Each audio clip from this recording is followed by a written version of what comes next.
Okay, so the last question that we're going to take a look at, it's just tricky because, you know, that darn English language is so many tricks about it. So it's almost the same thing we've already been working on, but this time what we're looking at is accuracy. Okay, so let's see if we can figure out how to make a probability tree for accuracy. A new medical test is 97% accurate. Suppose 2.5% of population have this disease. What is the probability that a person who tests positive actually has this disease? Is this a good test? Okay, so let's walk through the branches together. Okay, so first of all, what do we have to think about here? What am I doing in this experiment? There's two things. So what do you think I'm going to have to label in this experiment? Accurate and inaccurate is going to be part of it, but it's not actually going to appear on my tree as accuracy, not accurate, or something like that, right? Sorry? Yeah, disease or no disease. So in the medical world, we call that positive or negative. So that's one thing that's going to show up in the tree. Is it positive or is it negative? That's what we need to know. What else do we need to know?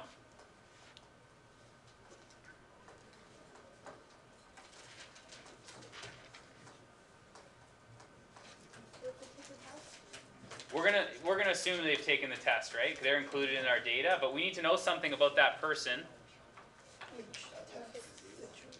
Yeah, we don't know if the test is accurate or not unless we know if they have the disease or not.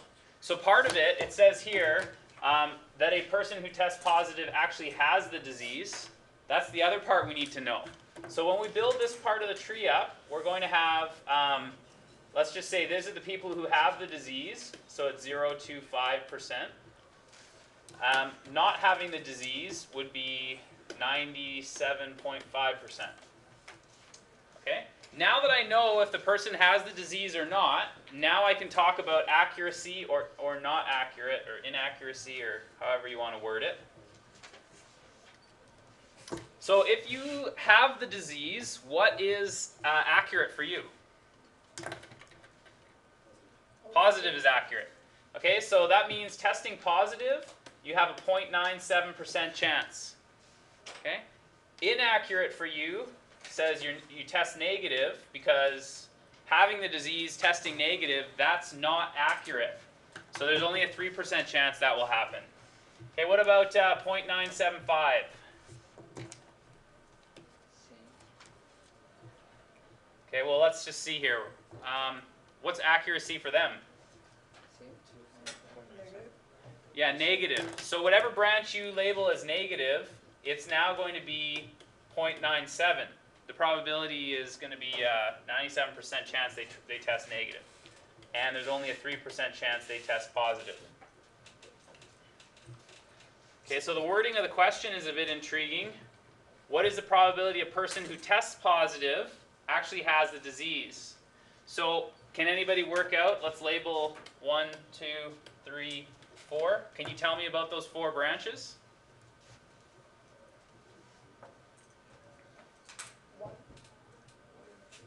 What about 1 and 3? They're positive, so what? They're positive, and that's part of what we're interested in this test. Right? It says a patient tests positive. So let's put those markers there. What do those markers represent?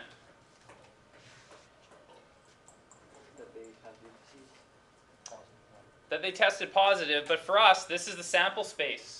Because I've been told the person tests positive, that's the only thing that could happen in my experiment now, because I know they have to test positive. Okay, so which branch is it that I'm interested in?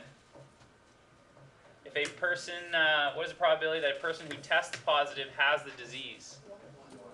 Branch number 1 is the one I'm interested in. Person who has the disease tests positive. Okay, so let's work out what that's going to be. It's going to be 0.025 times 0.97 divided by, oops, too many zeros.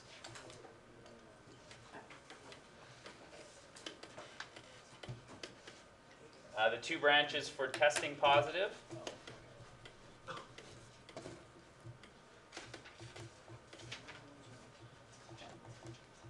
So again, if you're thinking of the way the formula works, this is to test positive.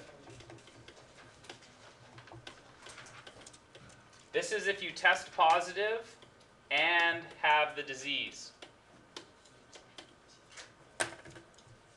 Okay, so test positive is what we know has already happened.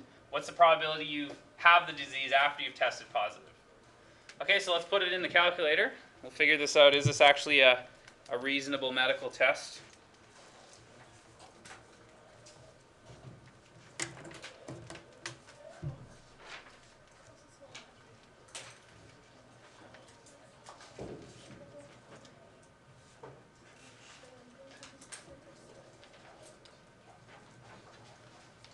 Anybody have a number?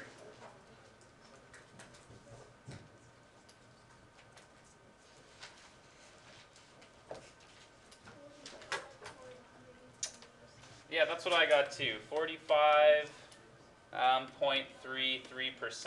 So what do you think? I have a better test in my pocket, and it only costs a penny. So I could just go like this. Well, literally all I have is pennies right now, but anyway. I could just say, I don't know, Suo. Sorry, my man, you got the disease.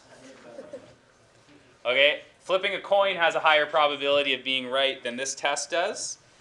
It's not a good exam, even though it says 97% accuracy. Does anybody have any idea how it is that you can be 97% accurate and yet not really be very good?